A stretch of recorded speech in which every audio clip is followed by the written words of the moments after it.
Got a barn burner working in Clemson, South Carolina. The orange over the white. I don't know who you had.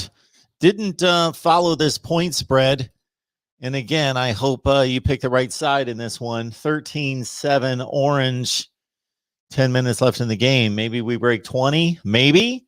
The defenses have dominated there for the purple and the orange, or the orange and the white, but of course, purple, another color for the Clemson Tigers. Welcome in here to Mark Rogers TV, the voice of college football. We thought we would kind of launch our spring game coverage with the 2018 national champions and the six times now in a row for the ACC, 2015, 16, 17, 18, 19, 20. I think that's six straight for Clemson in the ACC.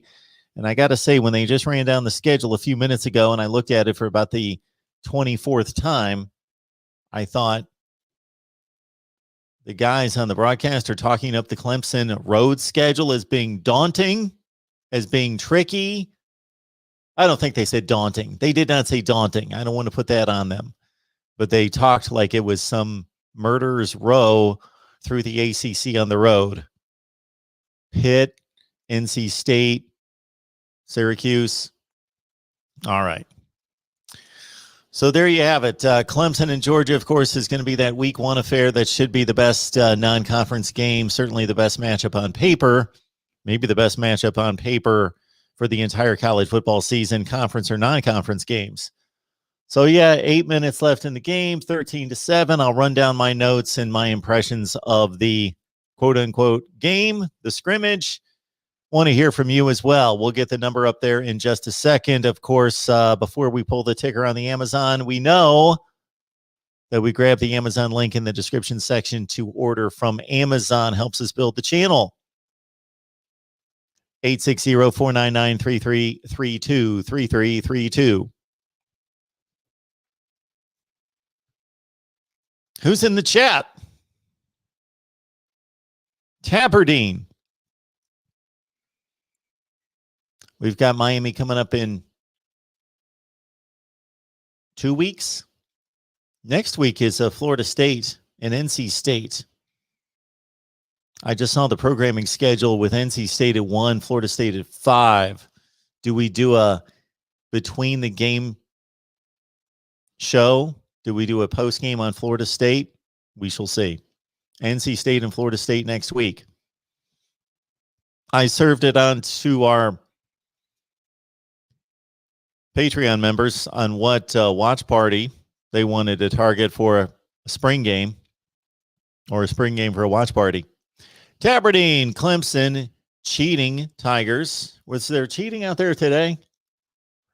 All right, Clemson, cheating Tigers. Trust me, nobody cares enough to watch Clemson. People watch the Hurricanes spring game. Clemson, cheating Tigers. Trust me, nobody cares enough to watch Clemson. People watch the Hurricanes spring game. I've heard this somewhere else, that Manny Diaz is the best coach in college football, bottom line. Or I'll put him in the top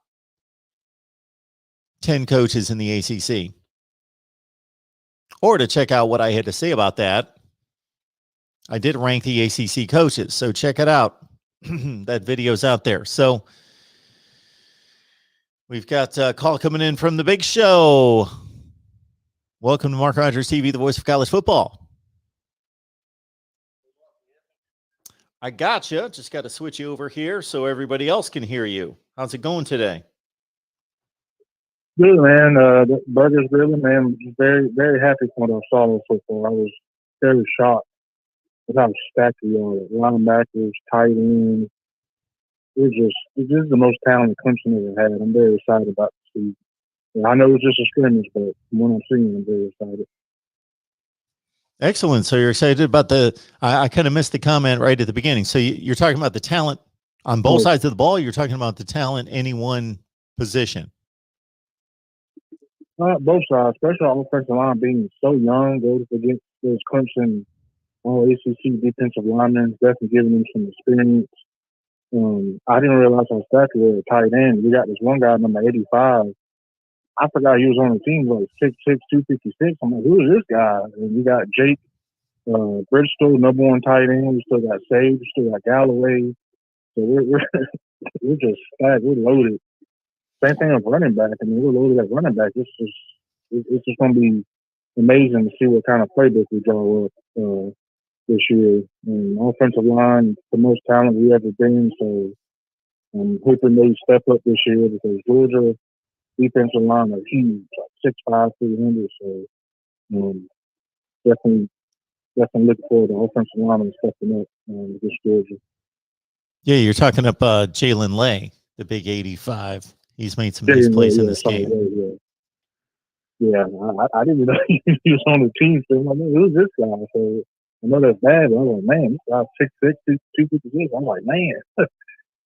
So as far as our safeties, I do think we need to start some of these young talent that we got, like R.J. Minnick, Nathaniel Wiggins. I personally think he needs to start. I'm not Jake Venables, but we're real thin at safeties and we're real thin at that position. So from what I've seen, he was highly recruited. I think he needs to start. It's just on me.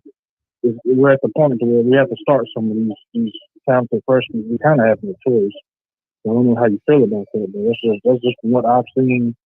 We got to start starting some of these young freshmen at that position. Yeah, R.J. Mickens had a pick. Yeah, had a pick, and yeah. So I'd have to say the ball was underthrown and thrown late, but yeah. So he got over there, made the pick. Yep. Yeah. So I know it's just a spring game, but don't know who's going to be starting. I know DJ's going to start. As far as the number 2 quarterback, Tyson Pumachang, I don't think he's going to get the number 2 spot. I think Cunningham's will.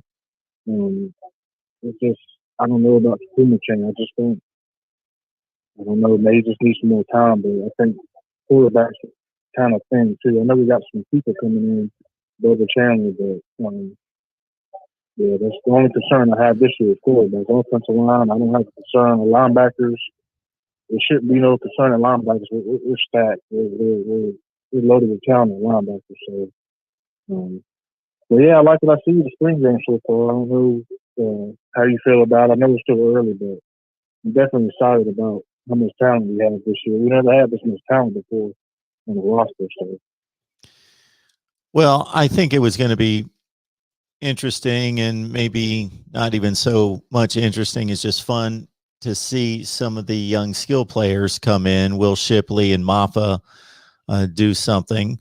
And we saw the offense look pretty sharp on the opening drive with DJ and Bo Collins. Kobe Pace had some nice plays. And the offensive and defensive line, unfortunately, when they break up the two teams, then I don't know exactly who's playing with who. I had heard that the 3 starting offensive linemen were not going to be playing in front of DJ. The 3 starting offensive linemen coming back from last season, and they were going to mix it up there. But when you've got one of the best, if not the best defensive line in the country, when they're all playing together starting, and then you've got an offensive line unit that's talented, like you say, but it's still the sore spot on the team and has been for the last couple of years. That was the matchup I wanted to see.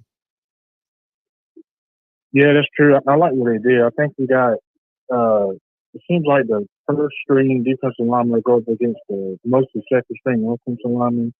So I like what they do. I don't know who else is going to have. I think Clemson's going to have the top defensive line. I just Georgia, they're big, but I think Clemson going up against Clemson defensive line definitely gives them some experience. So, but I ain't gonna hold you up, Mark. I got the burgers ready for me on the grill, so I'm gonna let you go get some other calls in, man. But I love your show and looking forward to this season, man. Looking forward to see how we're gonna do, especially at O-line, especially at safety. So definitely good to hear from you. Enjoy those burgers.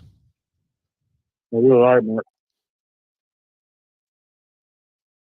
All right. We also have David Greenshield on the line. So we will hear what There's David's got in store. Nothing like a tasty burger. I was thinking about that guy. One of those guys' tasty burgers there actually sounded pretty good. I was going to give you a call. I had a few thoughts about this Clemson team, kind of looking at them. By the way, are there any word out about Justin Ross and whether he's going to be able to play this season? I just heard that he might not be available this season. Is that still a strong possibility, or any news on that? I am trying to think who we had on. Oh my goodness. We've had so many people on from the Clemson side. Man, David, I would be at a loss to try to recall what the report was a couple weeks ago.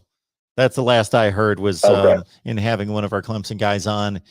It was more so the thought that, I don't remember. I think it was it's all speculation at this point. It's all speculation. No, that's okay. When you talk about all that, it's like De'Ara King. We talk about that over and over and over and over, and it basically comes down to there's good reports concerning that he's ahead of schedule, but nobody really knows, and we're not going to see him play football. So, well, that would be huge because I believe the one receiver, Amari Rogers, he entered the draft, correct? Yes. Okay. So, I mean, obviously Ross would be their top receiver coming back. And I was just going to say, by the way, have you learned to pronounce the quarterback for Clemson's last name yet, or are we just going with DJ? I always say Uiagalelei. That's what I thought the pronunciation was. Yeah, Uncle Lou was on the show. I think he called him. Yeah, Uncle Lou called him ukulele, I think. But that's it's actually fairly close. Yeah, it is close. But I was going to say, though, with this Clemson team, and one of the reasons I thought they peaked in 2018, and I was a little bit more confident we, as Ohio State, could beat them in 2019, it looks like coming into this year, and I don't know if you're going to do position rankings. Is that something you're going to do in the future, Mark? Maybe do position rankings, who's got the best receivers, O-line, D-line? Is that something you're entertaining as a segment down the road? That's probably a good way to look at it. I was going to be ranking the individual players, but to take the positional units that I've always ranked the players in the past, like the top 10 in the nation, the top 5 in each conference. I've done it that way, but not the individual, not the units themselves, but that's certainly one way to look at it. Because I was going to throw out there, I mean, I think if ranking this year, if I'm not mistaken, coming into the season, Clemson could have the best D-line in the country. Oh, I think they do. Okay. Because, I mean, you look at it, I think that's one of the reasons I was saying I was more confident in Ohio State and we could beat them in 2019 compared to 2018, because what was the best thing about their 2018 team is they probably had the best defensive line in the country that year with all those guys that came back. Without seriously looking into it and just knowing who they have coming back, which is pretty much everything, and that Tyler Davis missed a lot of last season, it's my thought, again, without doing the research, that Clemson is the best defensive line in the country. Right. Well, and that's the needle mover in college football. That's why I was saying that they kind of put it together in 2018, because they had kind of the three most important areas. They had the quarterback, they had the skill players, and then they had the best defensive line, which is why I think they put it together. And again, from an Ohio State perspective, I was a little bit more confident we could beat them in 2019, because I thought we matched up better in the trenches, and definitely last year.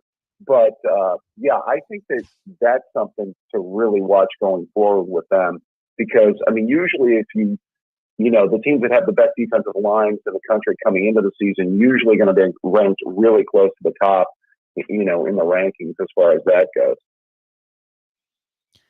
I think Clemson has had a few sore spots, much like Ohio State, and the offensive line has clearly been the worst unit for Clemson on both sides of the ball during this championship run. Not that it's been bad. You can't have a bad offensive line and win national championships, but it's not been up to the caliber of the other positional units.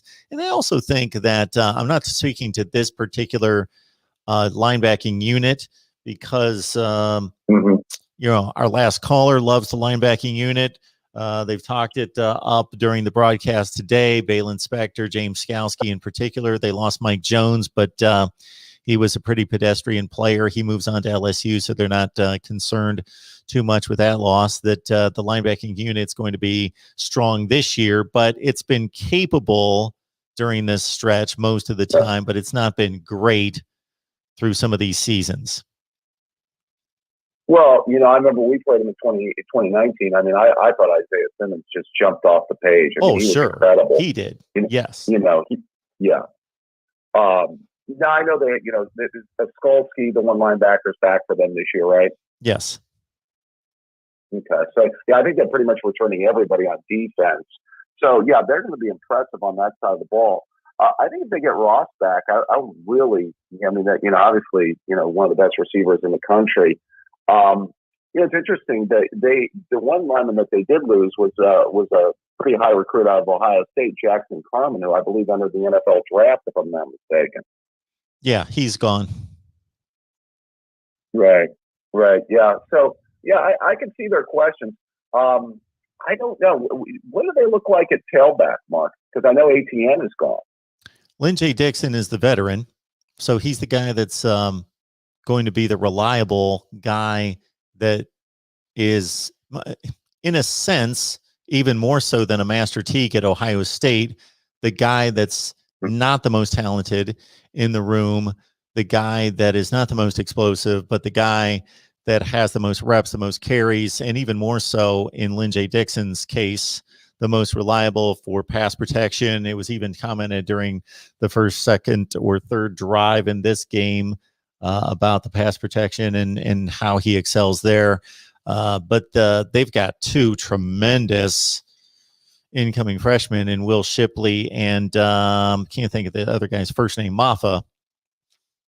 And they're a good combination of thunder and lightning.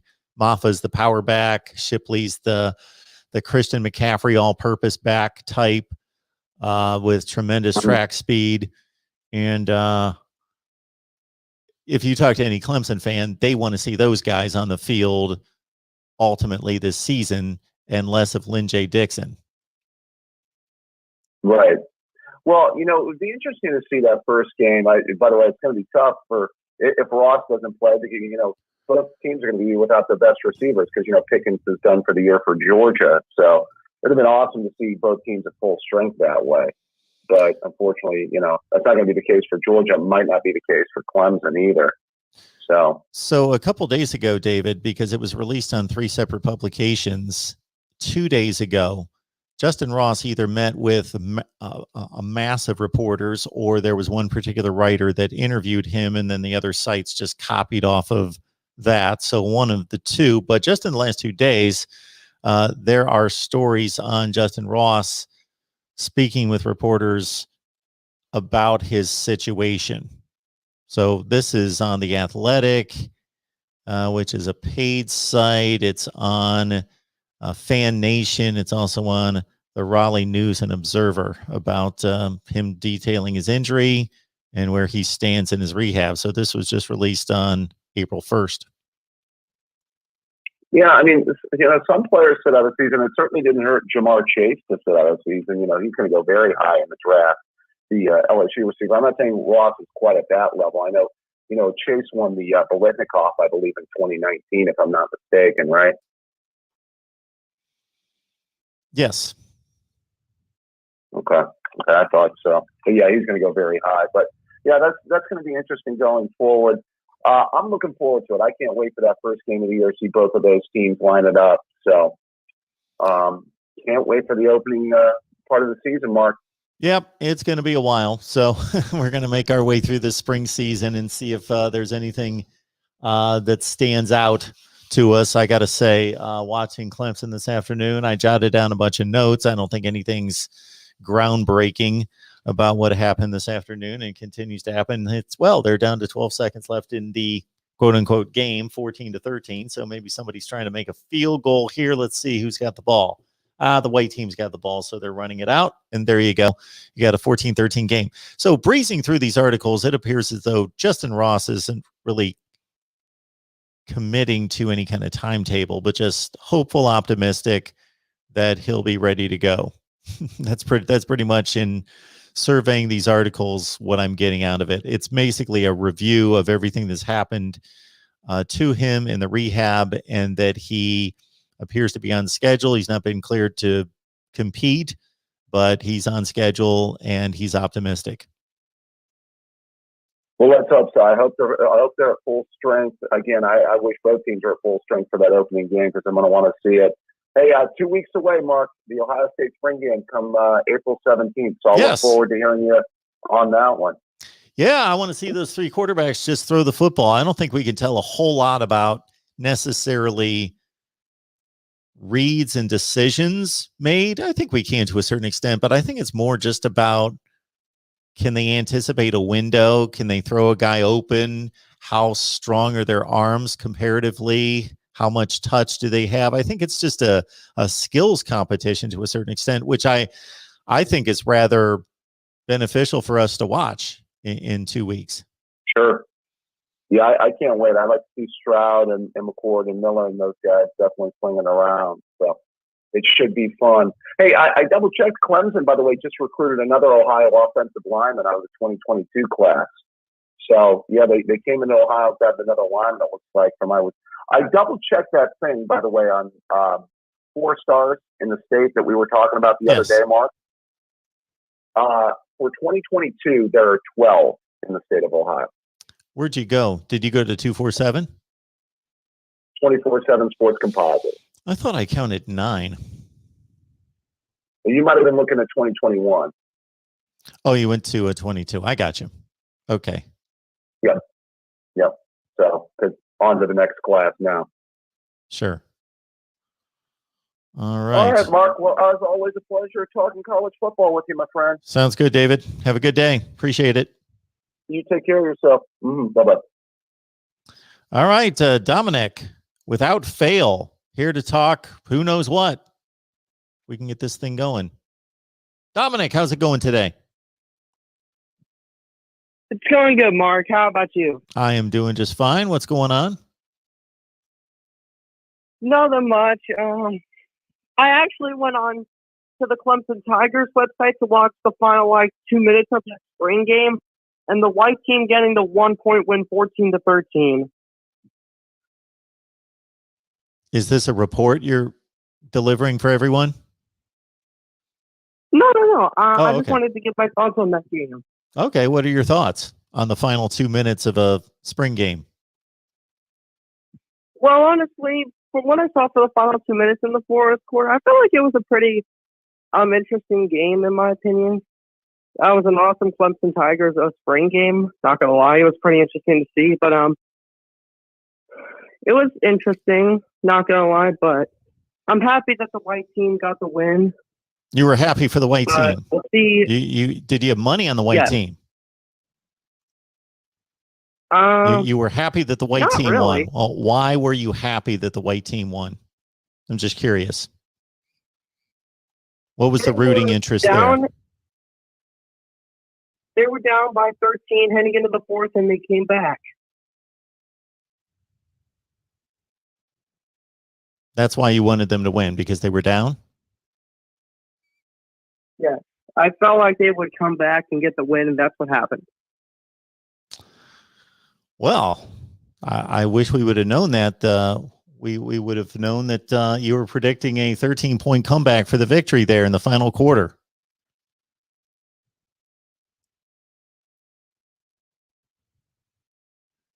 Yeah, but like David Greenshield said on the phone line, 2 weeks away from that Ohio State spring game, I feel like it's going to be a good one. Again, there are no good spring games. But anyway, so I'm just trying to get this straight in my mind, Dominic. So you tuned into the final 2 minutes of the Clemson spring game. You're happy that the white team won. And you thought it was a very interesting spring game, even though you didn't watch the spring game. That is correct. Okay. All right, Dominic, have a good day. You too, Mark. I'll try to keep my composure. All right.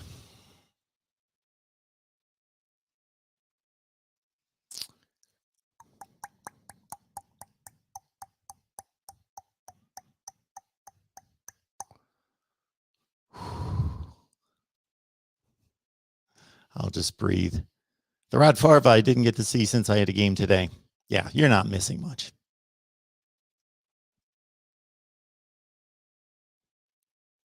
If I didn't have this channel, I would watch the Clemson spring game.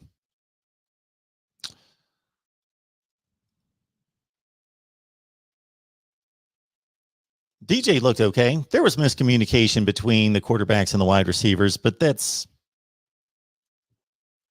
to be expected. This Hunter Helms, he's not vying for, as I understand it. So he's the third string quarterback right now, but they only have 3 quarterbacks on the roster. But they're getting 2 in August who have a much higher ceiling than Hunter Helms. So Hunter Helms did not look good, but he's probably the 5th string quarterback. Yeah, he didn't look good. The on-target throws that he made were passes out in the flat. And he even missed some of those. He missed a few to the running backs in the flat, but he had a few, where there were some dig routes where the wide receiver would drive off the defender by 5 yards and come back and be wide open, and he hit a few of those. But yeah, DJ looked fine. He missed some throws, but he looked fine. There were some miscommunications too, either on back shoulder throws, or there was one down the seam to Joseph Nagata that each guy blamed himself. Nagata said, because Nagata took it upfield, more of a seam, and DJ threw it like a slant. And, there were those things. Not to be concerned. And the offensive lines jumped around in the first quarter quite a bit. There were a number of false starts, that sort of thing. Somebody had mentioned here in the live chat, Andrew Booth and Wiggins. I jotted him down. Nate Wiggins. They said he had 5 interceptions this spring during live work. And he made a couple breaks on the football that were like, he came from a distance. He was playing man-to-man on the outside, and he came from, like, he put his foot in the ground and came back to the ball and broke up passes. That was pretty impressive. But again, 5 interceptions in live work for Nate Wiggins this spring. And again, Andrew Booth is a freak of nature. Now, I can't confirm that he's a great player down to down to down to down, play by play by play by play, but he makes freakishly crazy athletic plays, and he made one again today. One-handed interception, kind of like backhanded the ball with his right hand as he was covering Nagata and going out of bounds, and he stayed in bounds.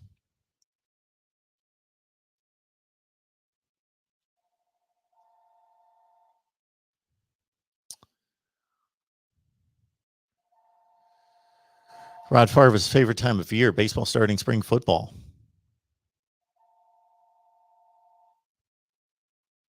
Roger, good to see you.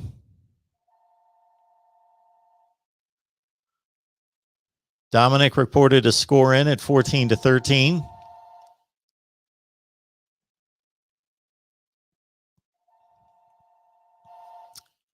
I know that the beginning of the spring game was not on TV because they had this all-important field hockey game being played between the top 2 seeds in the ACC, Syracuse and North Carolina.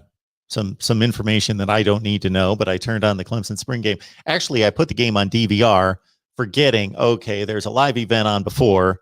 I only worked at that place for 19 years. I should have checked that out. Oh, there's a field hockey game on before. So that's going to go long. That's going to knock out the beginning of the spring game.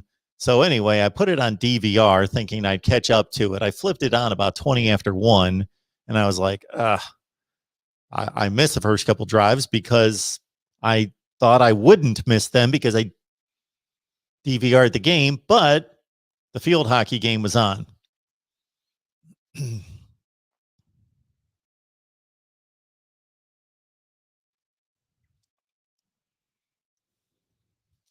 Most of my Clemson prep for this fall is going to have to do with name pronunciations. That's a Jow, right, at wide receiver.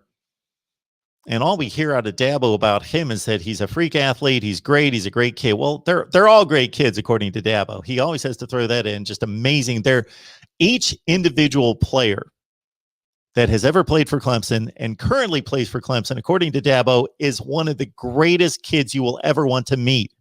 That list must be like 500 long, which is great. If that's the case and he wants to state that, I think that's phenomenal. It's just the hyperbole is a bit much, but that's fine. Dabo's, I think, I love Dabo. I think he's good for college football. I think he's a great person from everything I can gather. I don't know the man personally.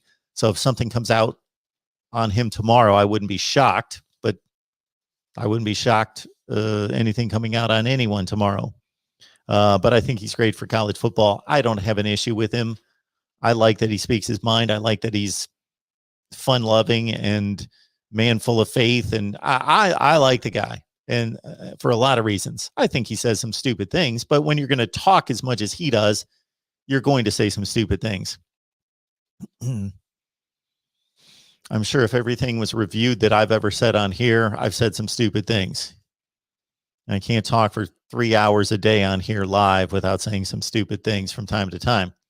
But it's a Jow at wide receiver, but you can tell that Dabo doesn't think he's ready, not ready for a big game, because he always underlines that when he goes on and on about how great he is and talented, what a great kid and he's come a long way, but it's got a long way to go. He's not ready. And then the quarterback, Tyson Pupachow. Yeah, he made some bad throws.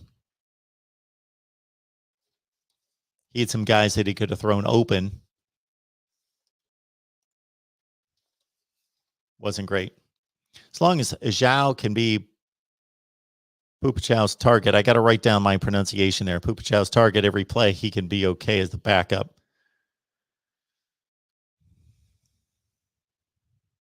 Yeah, the Clemson defensive line just ridiculously stacked. Okay, we got a call coming in. Tyson Puma calling. Or Dean. We shall see. Hey, Dean, what's going on today?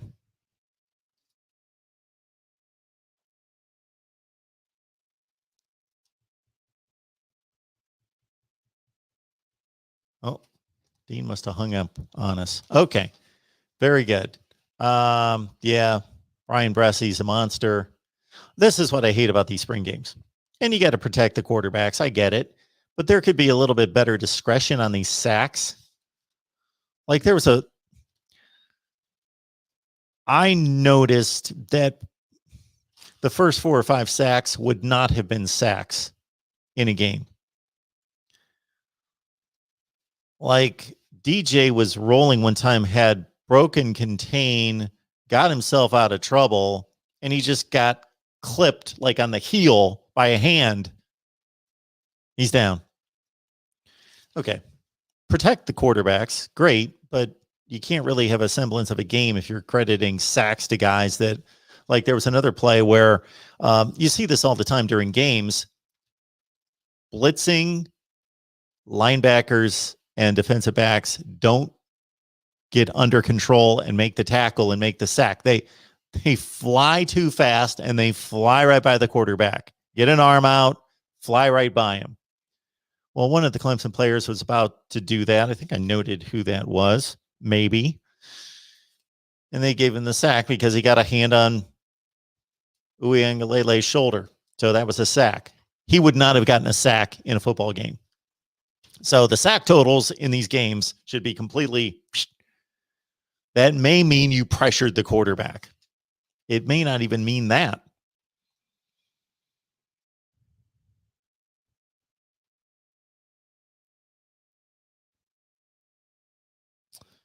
Ethan, I liked watching Hunter Helms and the younger quarterbacks get some more time under their belts and the connections to the new receivers. Okay. Ethan, I will respect your, and you probably watched it more intently than I did. I was watching every play and I took 2 pages of notes, but I did miss the first drive, but that was DJ Uiagalele throwing a touchdown to Bo Collins, and it was apparently a very crisp drive with Kobe Pace carrying the ball for 50 yards rushing. And then after that, the offenses looked pretty ragged.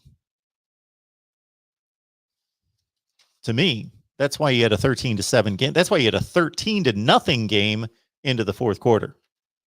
But as Dominic explained to us, pulling for the white team to come back, and they did 14-13. So we're glad that Dominic is overjoyed with this white team victory today.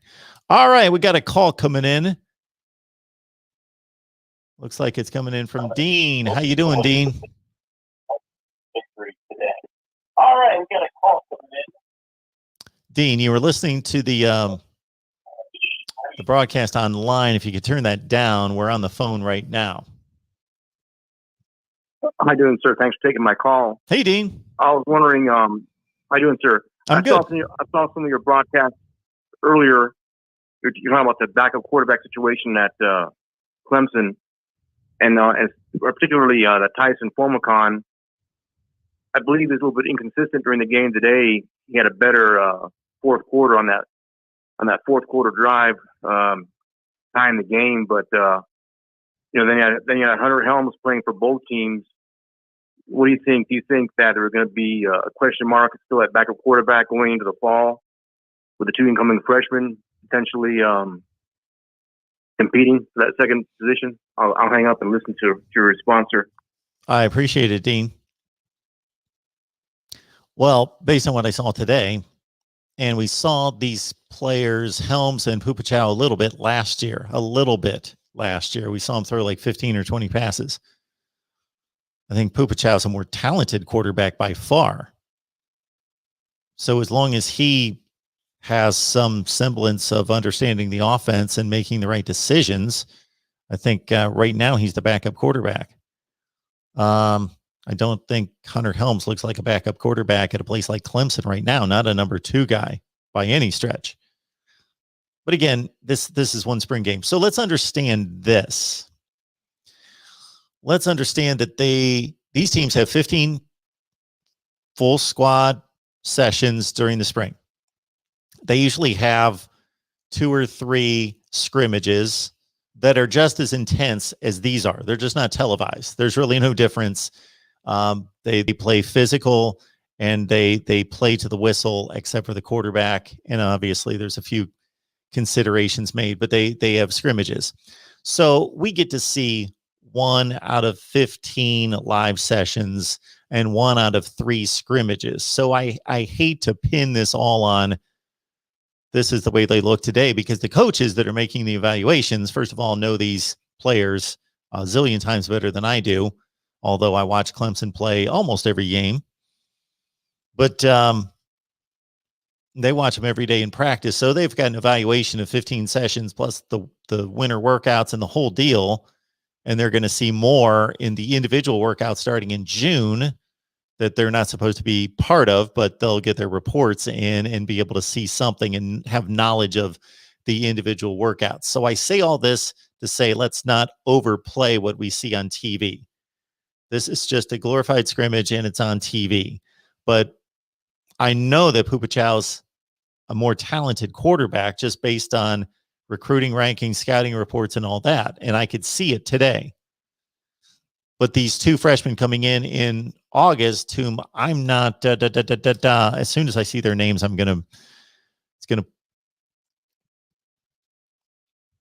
light's going to go off. But that's a difficult place to put those guys in because they're incoming freshmen to be primary backups. So I would be slightly surprised if Pupachow was not and I hope I'm pronouncing that correctly because I wrote it down.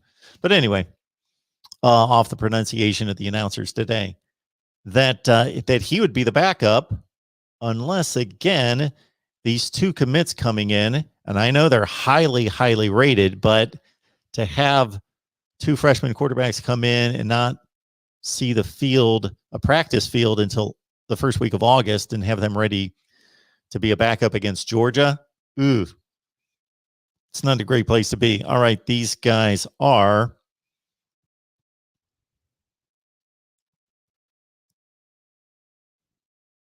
Yeah, Bubba Chandler. That's right. Bubba Chandler out of Georgia. He was a top 20 quarterback, 6'4", 195. Bubba Chandler. And I'm not seeing the other quarterback coming in August. He's not on the 2021 list. Is that a transfer? Who would that be? So Helms is not a number 2 quarterback in my estimation, based on what I saw today. Pupachow's got so much more talent. He looked okay. And then you got Bubba Chandler coming in August and another quarterback. So any Clemson people or anyone else, if you know who that is coming in August, that Dean spoke of, and also Dabo talked about it, but he didn't name them. Want to get a read on them. So I think the backup quarterback position is not in great shape. It's not in great shape. It's nothing close to what it was last year or with Chase Bryce or Kelly Bryant / Chase Bryce. They've been in good shape as backups go in the quarterback room. And when have they needed it? Well, they needed it last year with COVID. They needed it in 2018, but they obviously had the golden boy. They had the number 1 draft pick who was a backup. They were so sure of him, and it was the right call to make. Dabo made the right call to win a national championship, to bench Kelly Bryant, bring in Trevor, and the rest is history. In 2017, I don't know who Kelly Bryant battled for the starting job. Right now, I don't remember. And then, of course, they had Deshaun in 16, 15, and back to 14, but Deshaun Watson got hurt in 14 after he won the job. And, of course, Chase Bryce came in and saved the game in 2018 against Syracuse on that 4th and 6. So, anyway, the backup quarterback position at Clemson has been, they've always had a backup that was ready to roll, that was good, that could command the offense, make the right throws, at least be that good. And I question that right now. All right. 65 on the line. Appreciate all of you being here. You see the number at the bottom of the screen, 860-499-3332. I believe we've got a call coming in here. Encumbered Clemson football is what I'm reading on the voice recognition here. Welcome to the Voice of College Football. Who's on the line? Hey, Mark, how you doing? I'm doing well. What's going on?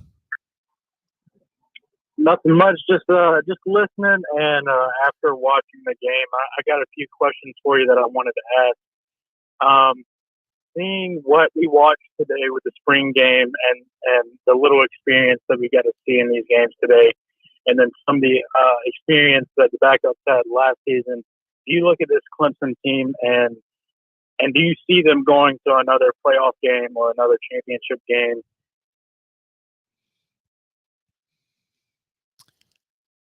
That's a loaded question for 2 reasons.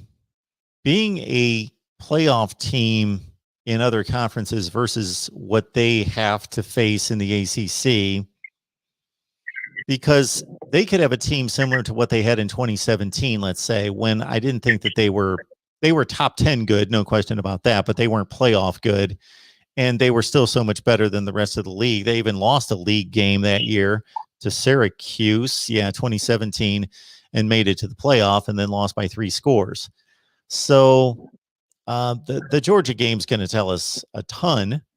I think that the issues with Clemson right now are that despite having the best wide receiver core in college football over the last 10 years, that it's taken a drop the last couple years, not because they haven't recruited as well, but those guys haven't come through, and Latson and Nada have been injured. And so the wide receiver, and then obviously Justin Ross was hurt last year.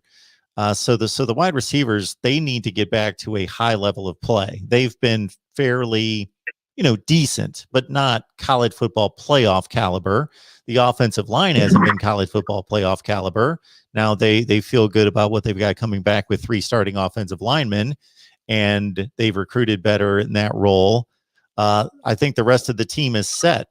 I think I'm comfortable with the rest of the team outside of they need to get back to playing elite level on the outside at wide receiver, and that the offensive line has to improve considerably over what it was last year, because they're out of conference games, Georgia, and they might have to face a good North Carolina team in the ACC championship game.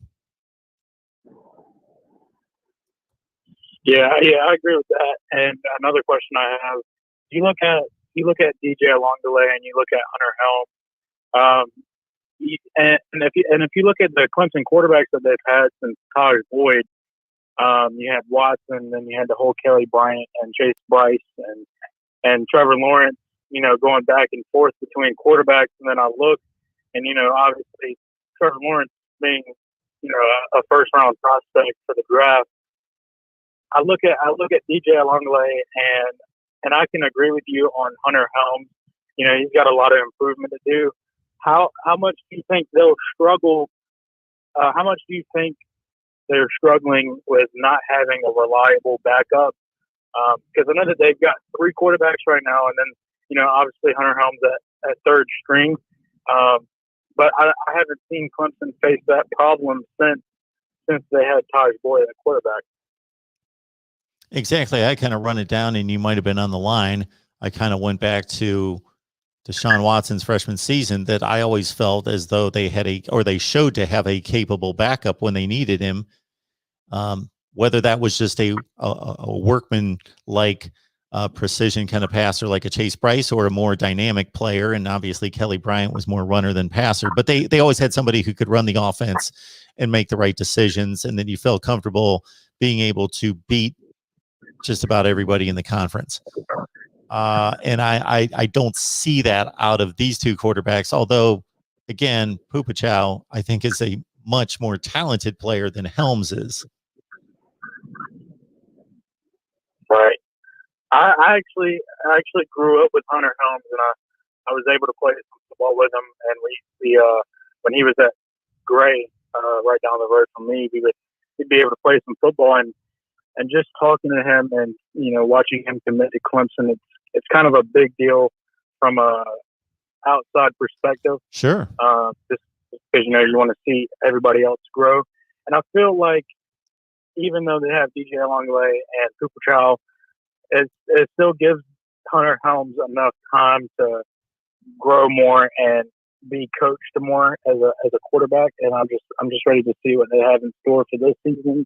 And that's about it. Well, the other thing that I mentioned, and I will mention something else onto that, would be, number one, when I was asked by a few different callers to assess the quarterbacks, I wanted to make it very clear.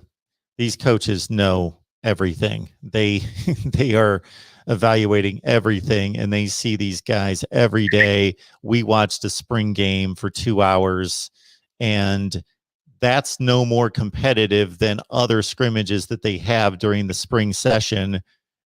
This one just gets televised, so it's not any more important in their evaluation. So they see it all.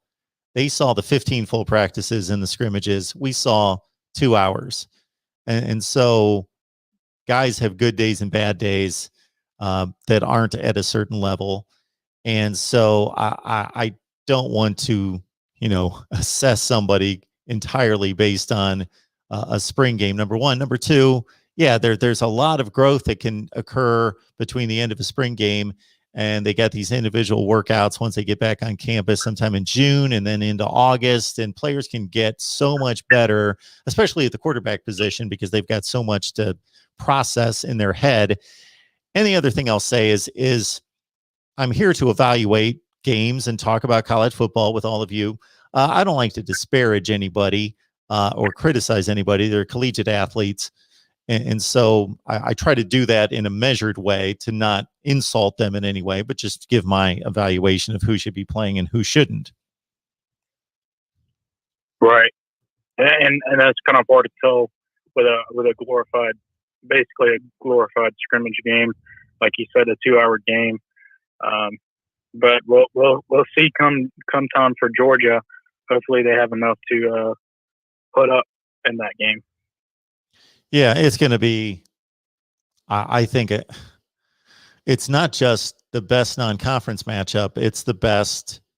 I can't see a game in college football, if you're just looking at sheer talent on both sides of the ball, a regular season game that can match this one. All right. Well, I'll let you go ahead and get the other callers on the line. I just want to appreciate you for taking time out of your day to have this conversation, and hope to come back on that Georgia game and listen to what you have to say. Absolutely. Appreciate the call. Have a good day. Yes, sir. You too. All right. Got as many as 80 in here following the Clemson spring game, so I'm glad to see that. You can leave your comments here in the live chat. I'm running through as many as possible. Please follow the instructions of Alabama football fan. Roll Tide. Hit that like button. Thank you so much for doing that. You can contribute to the channel. Go to Venmo, PayPal, or Cash App. Just search Mark Rogers TV. Venmo, PayPal, or Cash App. And also here on the Super Chat as well.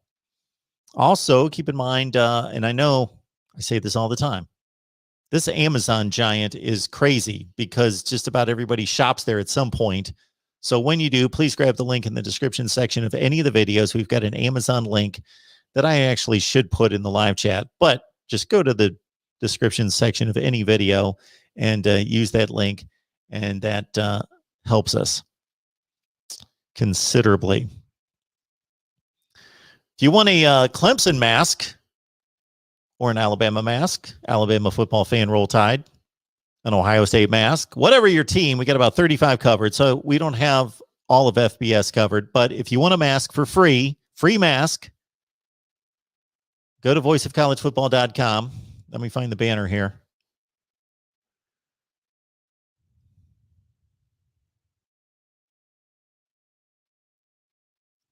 There we go. Free mask.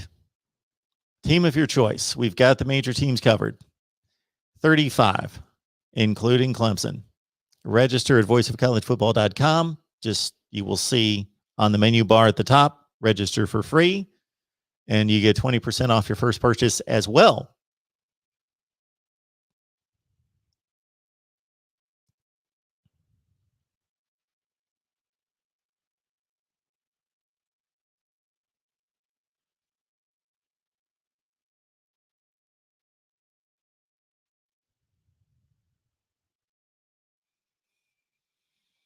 Jordan Bowman watching his team today. Defense definitely further ahead than the offense at the moment. I expected that.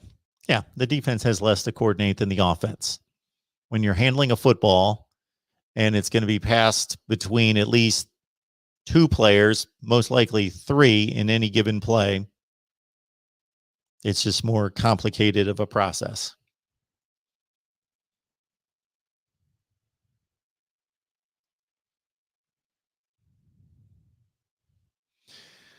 Mike 3883. I was talking to Lou the other day, and he brought up his helmet collection and said he was getting all sorts of helmets in.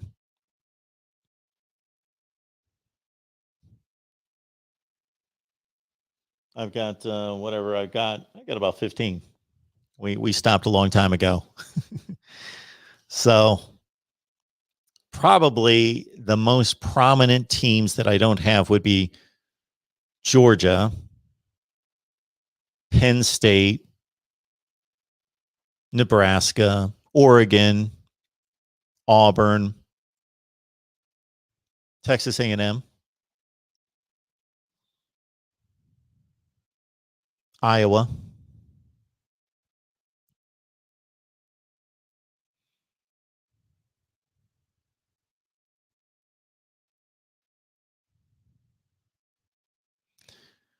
Nuga Lutz is telling us that Tennessee is the only SEC team with no recruits.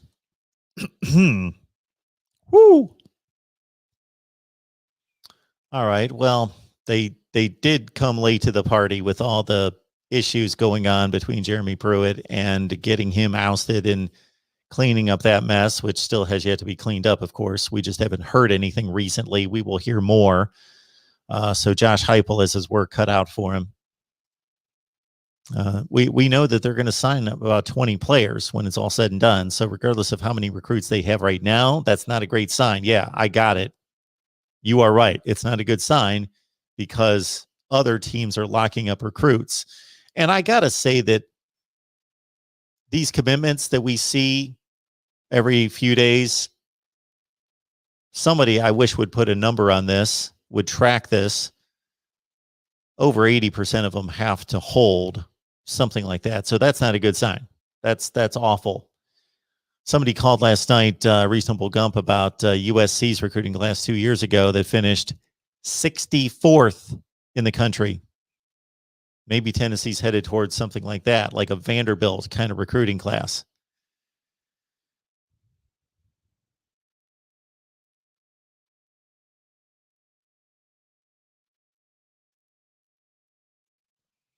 Lenny the Gump, DJ is a horrible quarterback who can't throw 5 yards. Lenny, watch the Notre Dame game.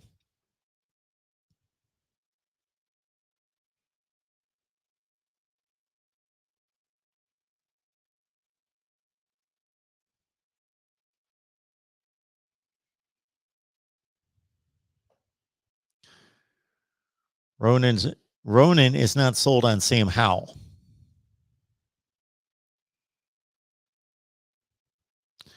No glaring concerns for Jordan.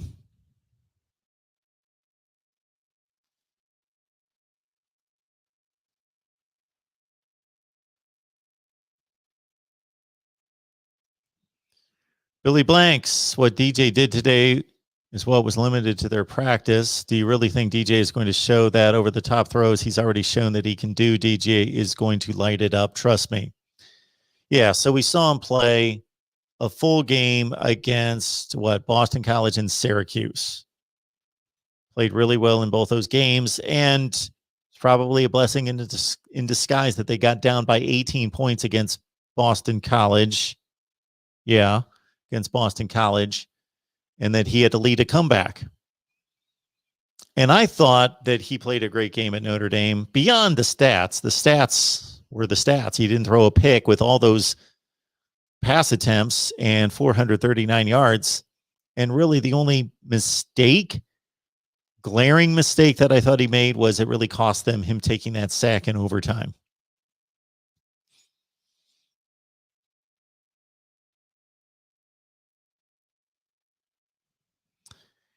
Yeah, so you got the two Collins, Bo Collins, who caught the touchdown from DJ, and you've got Akari Collins and EJ Williams. Clemson people are high on all of them. The wide receiver position, again, you're talking about arguably the best wide receiver group over the last 8 or 9 years in college football. I would say that Clemson has produced the best wide receivers in college football, right there with Alabama in the last 10 years. But the last 2 years, and of course, Justin Ross was sorely missed last year. And as I mentioned to a caller, Frank Latson and Joseph Nagata hurt.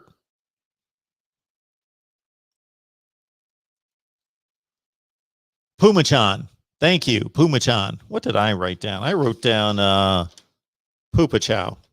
Pupachan. Pumachan. Pumachan. Thank you, Jordan. Got it. Pumachan. Pumachan. Like the sneakers. Pumachan. Pumachan. All right.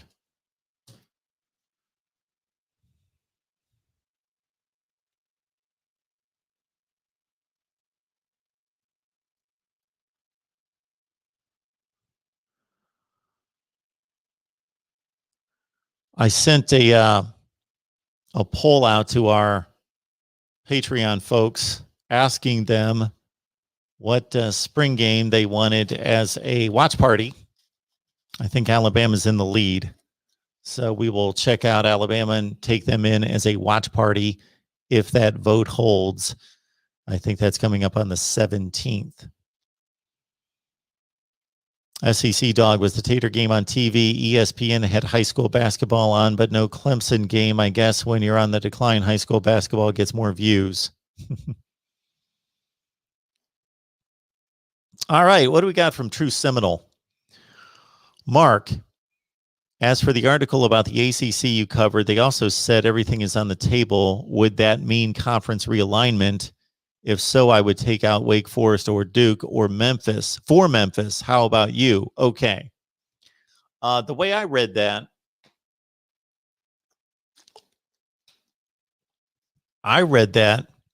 True Seminole is meaning more that they were going to approach the divisions more so than kicking schools out of the conference. Duke is not leaving the ACC. so get that out of your head first and foremost. It's not a football league first and foremost, and it's not just a football league anyway. So Duke's not leaving, and Wake Forest is not going to leave. Do you really think that Memphis is a better football program than Wake Forest or Duke? I don't think Memphis is better than Wake Forest. They're better than Duke right now. And again, I'm talking about a football program, not talking about the football teams necessarily on the field right now in 2020 and 2021. No. I get it. Memphis looks better on the football field right now. And I don't know what they're doing in basketball. They've been a basketball school for most of their existence. But the ACC is not going to disown its core schools.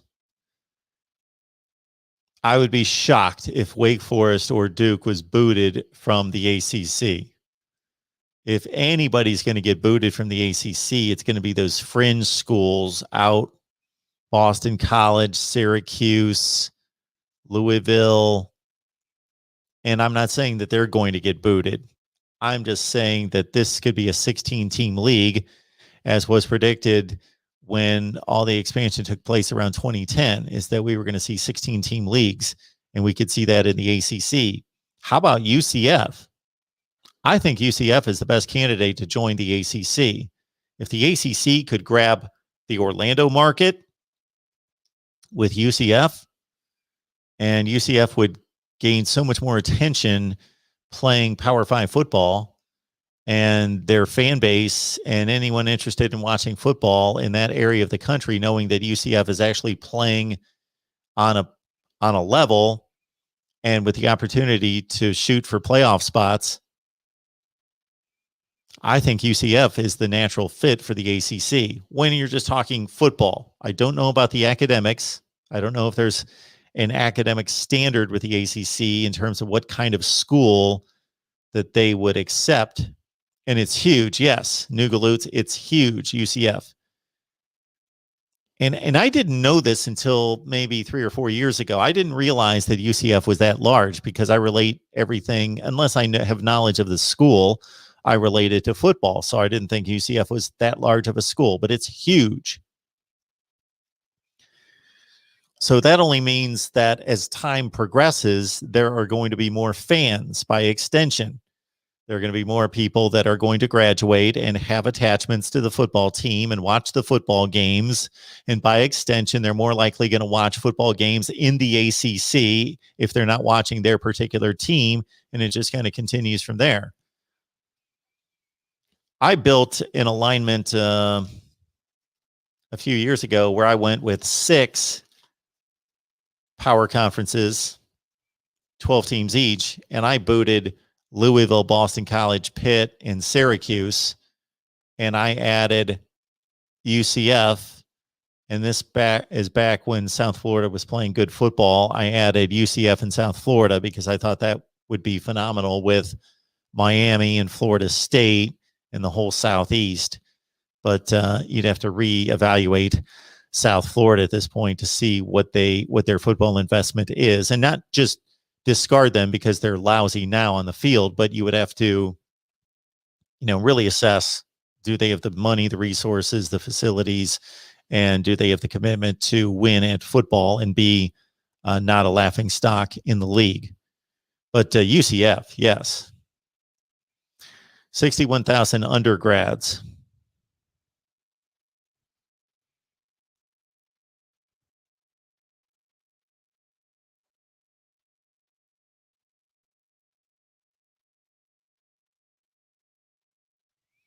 Who replaces Travis Etienne? We talked about that. We've got Will Shipley. We've got the other running back, Maffa. Can't think of his first name. The Thunder and Lightning combination. And you got Lynn J. Dixon. You're going to see Lynn J. Dixon carry the ball the most early in the season. Then you're going to see it balance out with the other two freshmen as they learn to pass pro and they get more comfortable in the offense.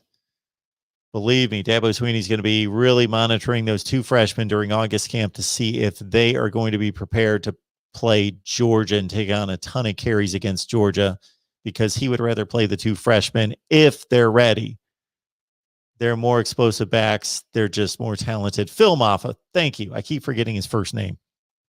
Phil Maffa. All right. So we did address that earlier on Travis Etienne and his replacement. Hey, DeAndre, what's going on today? Man, how did you like the spring game? How'd I like it? I got to admit, I fell asleep at one point. No, yeah. I don't even know how Clemson scored on the first play. I know it was DJ to the guy that he played with Collins out of John Bosco. John Bosco. But defense looked good. I really didn't see much push with the offensive line. I think that's what most of us looking at, but they are playing the best defensive line in college football, and I don't think caught the hard play. You saw Okachuk play, and he looked good. I think he had 2 sacks. They had a lot of kids out there that didn't play. Davos High, the kid out of Texas, I can't even say his name right now. The safety that didn't get play, he broke his arm in the first game, first of the week. So we ain't get a chance to see him. So it's gonna be interesting to see how they do once everybody gets enrolled in the system. But that first month of the year, Georgia is looming, so we got to see what they gonna do with the offensive line. The first game of the year. Yeah, I can't go too much on the offensive line play. You had told me, or somebody had told me, I think it was Jason Priester, said that the 3 starting offensive linemen from last year were all going to play together, but not on DJ's team today. Right. And so it's yeah, difficult to assess, is what I'm getting at. Yeah. Well, let me ask you this, Mark. Is this the most anticipated game since what? Florida State, Alabama, week 1? I'm sure Auburn.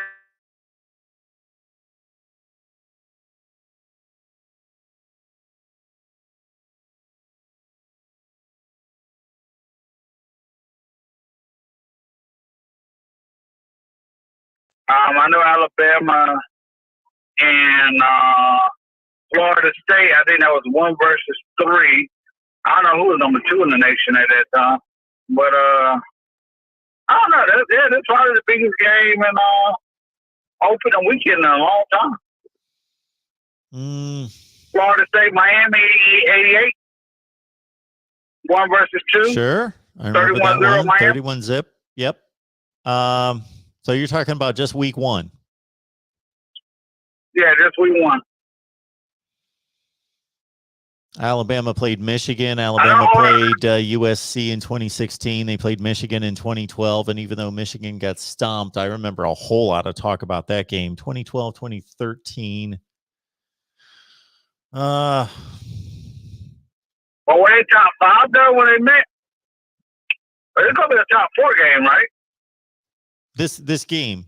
Yeah, they'll both be in the top 4. Yep.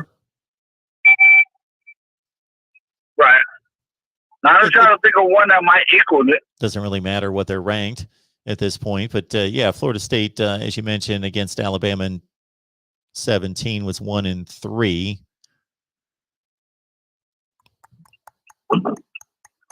Yeah, Miami. We already said Florida State, Michigan. What was I don't know what the record was that one. Was that a week 1 start? You mean Florida and Michigan?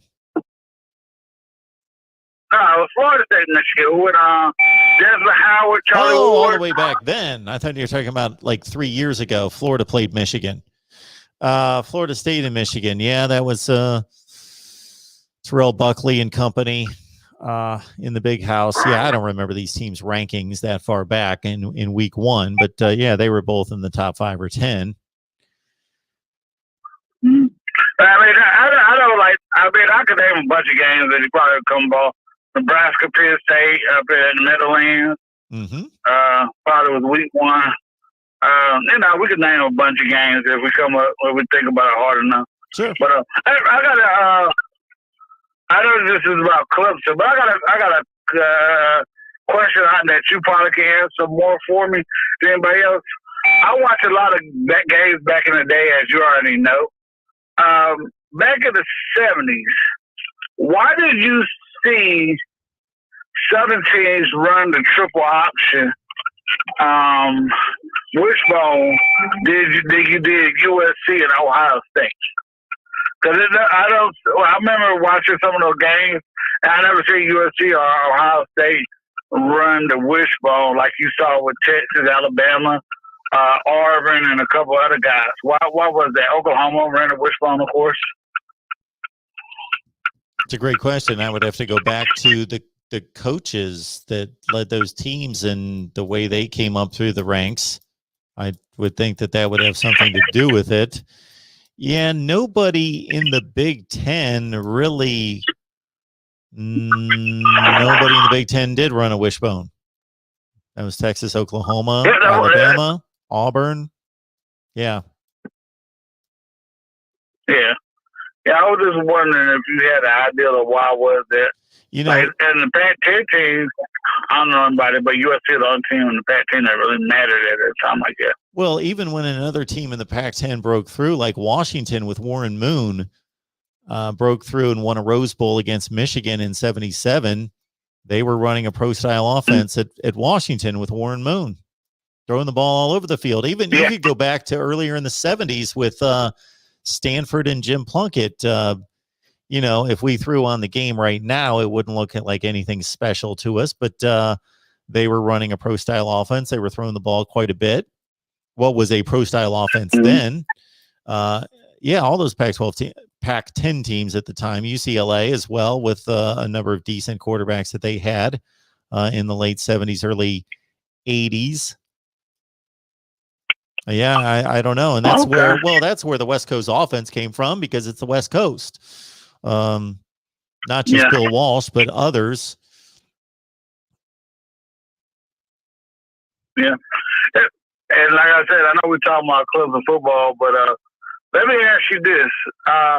Why did Troy Aikman, outside of being a hometown hero, go to Oklahoma to start his career off instead of UCLA? Do you remember why he chose it outside of being a hometown hero? Troy Aikman grew up in California. And he was an LA fan, Rams, Dodgers, etc.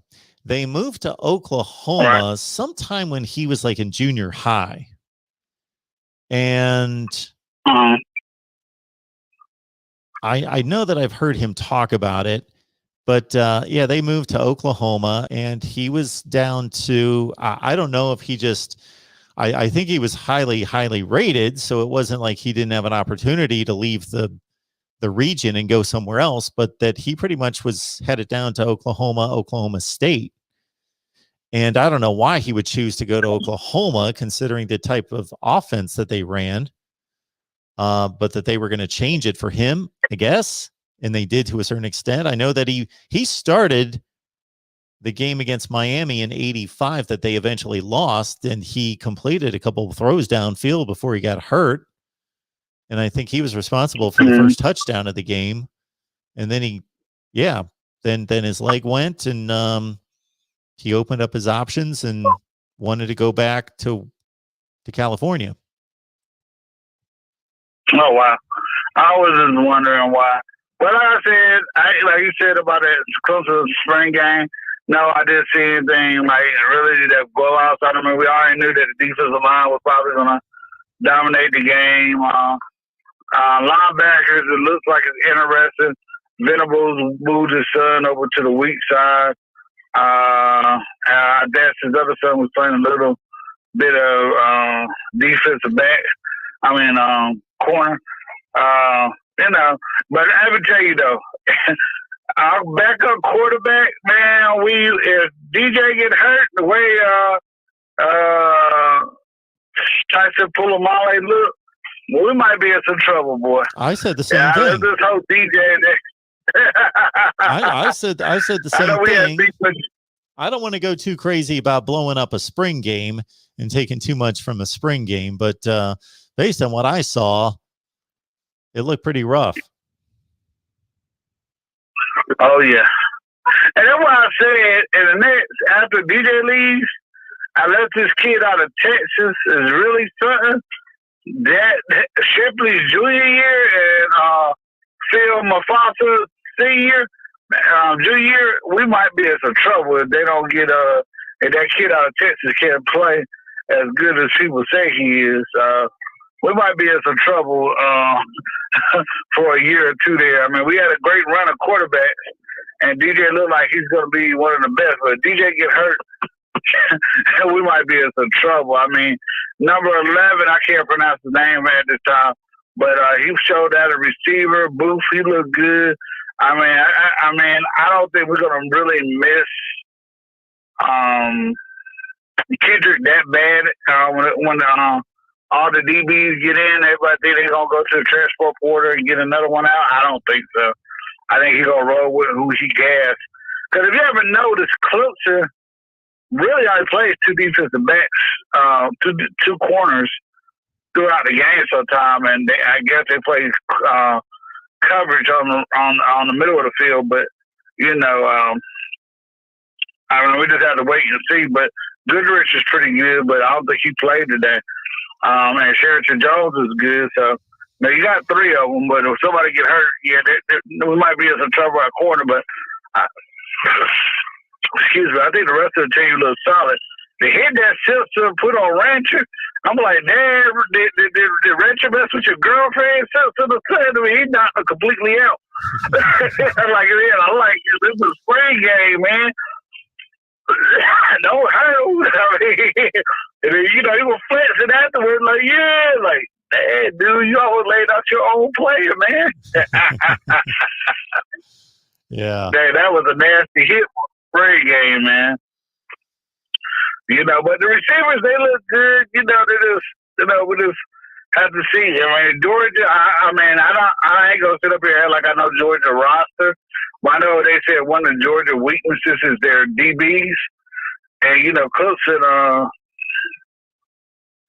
I know they recruit very well at Georgia. So I know they're going to be trying to get their guys together. But if we can block for DJ and get a little running game going, we might have something for Georgia the first week. I mean, I'd rather catch them early than catch them late because I know they're going to be really good. I just can't wait to see that matchup with that offensive line Georgia has going against this Clemson defensive line with the Clemson depth along the defensive line and what Georgia's known for getting on offensive linemen. And that's going to be really, really interesting. I didn't see Breezy play. Did you? He was out there a little bit. Okay. I saw a lot of Tyler Davis, and I saw a lot of, I didn't want to try to pronounce the name. We'll learn how to pronounce number 13 for Clemson, but not now. That is Tyler Davis, but Okacha. Well, I can't wait to see that matchup, man. That's going to be nasty, I just think Clemson has got a lot of talent this year. And, with them seniors coming back, I think it's going to help Clemson out a lot. But, we'll see. But, Mark, go give other people time to call in, man. I thank you all the time, man. You do the best job and on the internet when it comes to debate about college football, man. I got to give it up to you. I appreciate it so much. I admire that a whole lot. Thank you so much for the contribution, Yeah, you got to deal with crazy people. Yeah, there's a few out there. How are we not going to everybody needs to at least donate $2 every time you get out there, because that way we keep you going and help you support. Because who else is doing what you do? And like I said, I give the top billing credit for what he does with film study, but you don't got people calling in talking to him because he assaults a lot of people. When it comes to you think, yeah, y'all talking stupid, and he'll let you know. But I mean, nobody's doing what you do. And, man, I don't care who it is. And I like Bobby and Pete and all them guys, but nobody's doing at the level that you're doing it. And you should have at least 1 million subscribers, and they should at least give you $2 for the type of work that you put out there, because it's excellent. I don't care. I'm not a Florida State fan or a Miami fan, but, I mean, the stuff that you're doing is just amazing. Even fan bases that really are not football schools, you talk to them too. I mean, that's just amazing. I mean, I saw a TCU person. I can't tell you one TCU fan growing up. I mean, so you got people right there, they're going. I would like to do more, DeAndre, but I would like to do more, but you can only put so much content on here, and it clutters up people's feeds. So I don't want to put too much, and that's why I've expanded all these channels. So I'm trying to do as much as possible and trying to hit on things that people are going to watch and want to see. So I appreciate your support. You're amazing. You call up all the time with great questions, great conversation, and I appreciate your financial contribution there. And hopefully that will inspire a few other people. So thank you so much for that. I appreciate it, DeAndre. You have a great day. All right, you too, Mark. My man, BGPO Football Funk.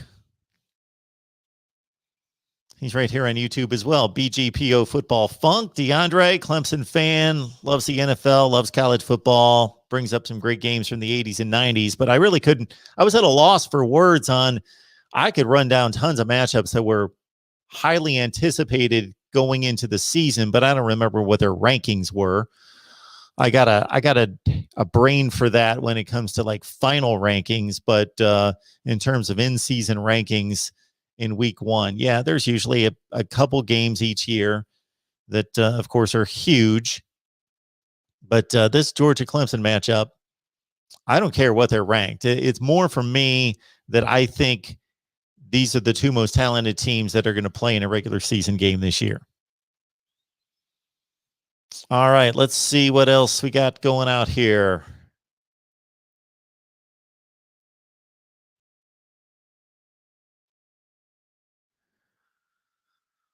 DeAndre was talking offensive line for Clemson versus the D-line at Georgia. Tyler Buckner, future Heisman winner. Just predicting 1 for Tyler as opposed to Ron Paulus with 3. Uiagalelei and JT Daniels, great week 1 matchup of 2 great quarterbacks, both 0-1 versus the Irish. Correct. Yes. JT at the end of the 18 season at USC.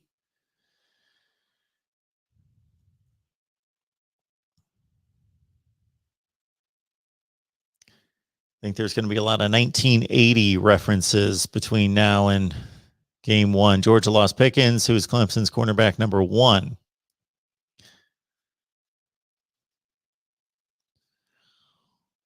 I was looking at the depth chart. Let's check it out for sure. Is Booth a safety? So Booth's a freak. And we know that Mickens is a corner that's a freshman who's going to be playing quite a bit. He made some nice plays today, and he had a great spring, according to Dabo. So let's go to ourlads.com. Right now, based on their projections, because most of the teams, I don't know that any teams are releasing depth charts. They're releasing rosters. But I know at Ohio State and Michigan in particular, they didn't release depth charts for the media or anyone. They don't want people asking questions because they see something that they don't like, or they just don't want to answer questions about a depth chart. And if they commit to something in a depth chart in the spring, why did it change in the summer? They just will throw out the roster. But So our lads, I don't know where they pull this information from, or this is just an educated projection, but they've got the corners, as is mentioned by DeAndre. Mario Goodrich didn't play today, I don't believe, but he's certainly been a stalwart in the secondary for Clemson. He's listed at one corner, and then the other corner is Sheridan Jones. I don't know if he played today. I don't remember seeing him. Andrew Booth is a backup cornerback who's amazing, and I don't even know if we could consider him a backup. And so those are the three corners listed. The other one's the incoming freshman that we saw flash today.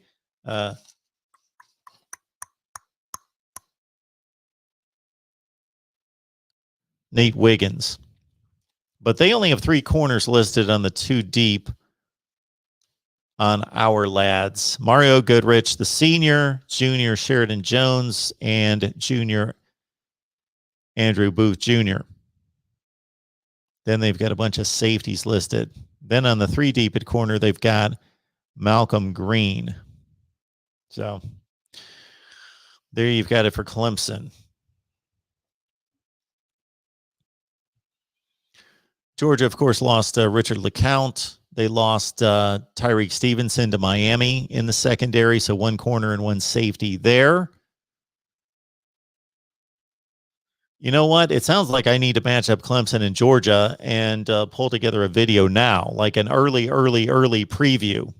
I have gotten more questions about Clemson-Georgia matchups than anything I can remember in recent days, talking about questions in February and March. I think we might have to do that. I might have to do a little digging. And now that spring football's over at Clemson, maybe I'll wait until spring football's done in Georgia, see if anything's changed or if there's anything during the spring game that we can get out of Georgia that's going to change our thoughts on Georgia. Of course, George Pickens got hurt. We know that. And he's not going to be on the field. Yeah, let me jot that down. Clemson, Georgia preview. Why don't we get after that? A way too early preview.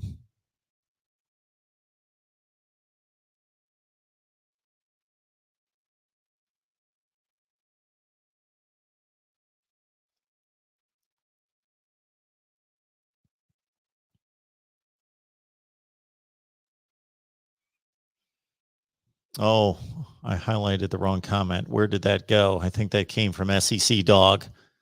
I think that's in response to my preview. Do I do that myself or do I bring in some Clemson and Georgia folks? Maybe we'll do that. Yeah, let's do that. Georgia, Clemson. After the Georgia spring game. All right. All right, folks. Anything else? Do we have any calls? No calls coming in right now. And 80 on the line. I hate to break it down, but the way we stand right now, I don't have anything else for you. If you don't have any comments, questions, any calls for me right now, you know I'll be back on Monday with Pigskin Pete at noon Eastern time over on Pigskin Pete's channel and at 6 o'clock Eastern time right here.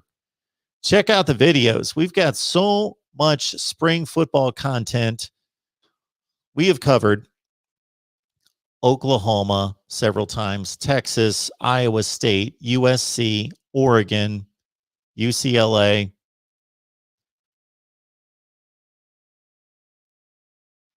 Ohio State, Michigan, Penn State, Nebraska, Wisconsin, Iowa, Alabama, Texas A&M, LSU, Auburn, Mississippi State, Ole Miss, Arkansas. We got Arkansas coming up. We've got some Arkansas talk coming up this week. We've got some Tennessee talk coming up this week, hopefully. Georgia, Florida, Florida State, Miami, North Carolina, Clemson, of course, Notre Dame, and whoever else I'm missing. So check out the videos. We've got you covered on just about everybody. And if there's a team we're not covering, let us know. Unfortunately, a lot of fan bases have yet to find us. So, like Iowa, I love talking Iowa football. I truly do love talking Iowa football, and we've been void of Iowa content for a long time. And I found a great Iowa contributor, had him on a couple of weeks ago. Corey Bratta has a tremendous podcast, and brought him on. But I don't have any Iowa fans, apparently. Not many Iowa fans watching. So when I take the time to knock out an Iowa preview and talk offense and defense and schedule, we did an exhaustive look at Iowa football. And then I get 200 views. So that really doesn't pay the bills, unfortunately. So there you go. Tyler says 8-4 for Iowa. There's the breakdown. Number 17. That could be it. Bottom line right there. All right. Appreciate it, everyone. One more time. Use the Amazon link to shop at Amazon. Same shopping experience. Doesn't cost you a dime. And then get yourself a free face mask. Get yourself a free mask. Even if you don't want a mask. Even if you could care less about a mask and you're sick of wearing a mask and could care less about ever having a mask again, check out what we've got at voiceofcollegefootball.com. And keep in mind, we've only had the thing running for about 6 weeks. So we're just launching. We're going to have so much more over there going forward. But voiceofcollegefootball.com, register for free at the top. We send you a coupon code. You use the coupon code to get the mask, and then you get 20% off your first purchase. You don't have to buy anything. You're not obligated to buy anything. But if you do, you get 20% off your first purchase. And there's all sorts of college football gear and items there. And you also get thrown into a giveaway for a $25 gift card. So you get all that. voiceofcollegefootball.com. Register for free. It's right there at the top. We get you a coupon code. You get your mask for free. Got 35 teams to choose from, including Clemson. And then you get 20% off your first purchase. You're all set. And possibly a $25 gift card. So everybody who's already gotten their mask, yes, you're in the running for a $25 gift card. And we'll keep this running for a little while longer. Yes, Cheryl, happy Easter. Thank you so much. Everyone else, happy Easter. Hopefully, you'll be able to enjoy it this weekend. And we'll be back here on a Monday. Back here on Monday. I know a lot of you are used to watching me on late night. We used to do all sorts of late night live streams. The reason I moved these to 6 o'clock, most of the prime time live streams to 6 o'clock was because Google was telling me that all of you, it measures your usage, your online time, and that you're on at 6 o'clock. That is the perfect time to be catching you. But what I found is I used to do better numbers doing live streams at midnight. So maybe I'll do more of those in the future. So I'm certainly up then. All right, everyone. Again, to echo Cheryl's words, have a happy, enjoyable Easter, and have a great weekend. And we will see you on Monday. Keep those notifications rolling so you know when we're going live, but it's going to be noon and 6 on Monday.